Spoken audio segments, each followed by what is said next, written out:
আল্লাহ তাআলা অনেকগুলো সুন্দর গুণবাচক নাম আছে, সেগুলো দিয়ে আল্লাহ তাআলাকে তোমরা ডাকো এবং আহ্বান করো।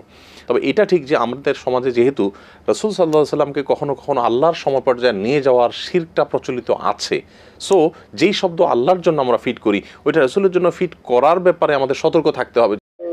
আমি সাধারণত বলি, আমি যখন বলি আল্লাহ পাক বলি, আল্লাহ পাক আমার জীবনে সমস্ত গুনাহ মাফ করে দাও, এবং আল্লাহ রাব্বুল আলামিন, হ্যাঁ এটা কোনটা হবে? আল্লাহ পাক হবে না আল্লাহ রাব্বুল আলামিন হবে?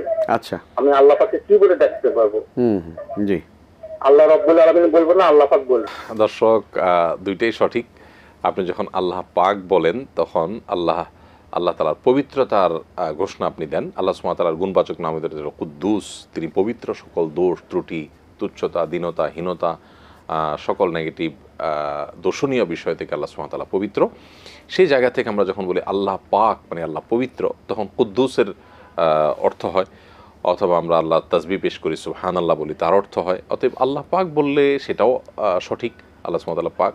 এবং ইন দ্য সেম টাইম আপনি আল্লাহ রব্বুল আলামিন বললে সেটাও ঠিক, কারণ আল্লাহ তাআলা তিনি রব্বুল আলামিন। সূরা ফাতিহা আল্লাহ বলেছেন আলহামদুলিল্লাহ রব্বিল আলামিন, তিনি সমস্ত জগৎসমূহের পালনকর্তা। আল্লাহ সুবহানাহু ওয়া তাআলার অনেক গুণবাচক নাম আছে। আল্লাহ সুবহানাহু ওয়া তাআলা বলেছেন ওয়ালিল্লাহিল আসমাউল হুসনা ফাদউহু বিহা। আল্লাহ তাআলা অনেকগুলো সুন্দর গুণবাচক নাম আছে, সেগুলো দিয়ে আল্লাহ তাআলাকে তোমরা ডাকো এবং আহ্বান করো।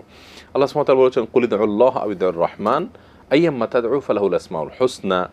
তোমরা আল্লাহ বলো আর রহমান বলো, যে নামেই ডাকো না কেন, আল্লাহর অনেকগুলো গুণবাচক নাম আছে যেগুলোতে ডাকতে পারো। অতএব সেই একই কথা এখানেও প্রযোজ্য। রব্বুল আলামিন এটিও আল্লাহ তাআলার গুণ হিসেবে আল্লাহ উল্লেখ করেছেন। আবার কুদ্দুস যার অর্থ পবিত্র বা পাক, সেটাও হয়েছে। অতএব আল্লাহ পাকও ঠিক আছে, আল্লাহ রব্বুল আলামিন ঠিক আছে। আপনি এক এক সময় এক একটা বলতে পারেন, কোনো অসুবিধা নেই। সে একটু মানে সম্পর্ক প্রশ্ন করি, সেটি হলো আল্লাহ পাক যেমন বলা যেতে পারে, এটা আপনি আল্লাহর সিফাতি নাম দিয়ে প্রমাণ করে দেখিয়ে দিলেন, রাসূলে পাক বলা যায় কিনা? আল্লাহকে যে অর্থে পাক বলা হয় এই অর্থে তো রাসূলে পাক বলবার কোনো সুযোগ নেই।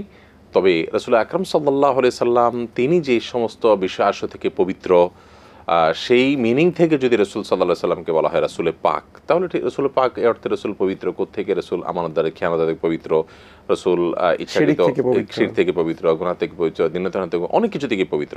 নিশ্চয়ই আমাদের পবিত্রতার চাইতে তার পবিত্রতা অনেক, কোনো তুলনা চলে না এই লেভেলের। যার কারণে তাকে ওই অর্থে পাক বলা যায়। আমি আপনাকে বলতে পারি আপনি খুব পবিত্র মানুষ, তো এই পবিত্র মানুষ বলা মানে এই না যে আল্লাহর যে পবিত্রতা সেটা আপনার এখানে সেট করলাম আমি, মিনিং সেটা না।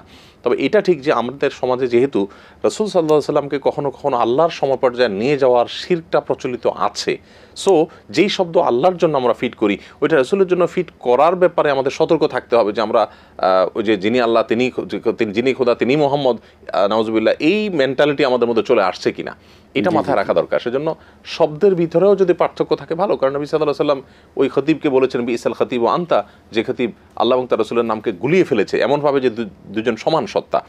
তো এই জায়গা থেকে আমাদের যদি বৈচিত্র্য রাখা যায়, ভিন্নতা রাখা যায়, আল্লাহ সুবহানাহু ওয়া তাআলার শানটাকে সবার থেকে আলাদা করা যায়, সেটা অবশ্যই ভালো।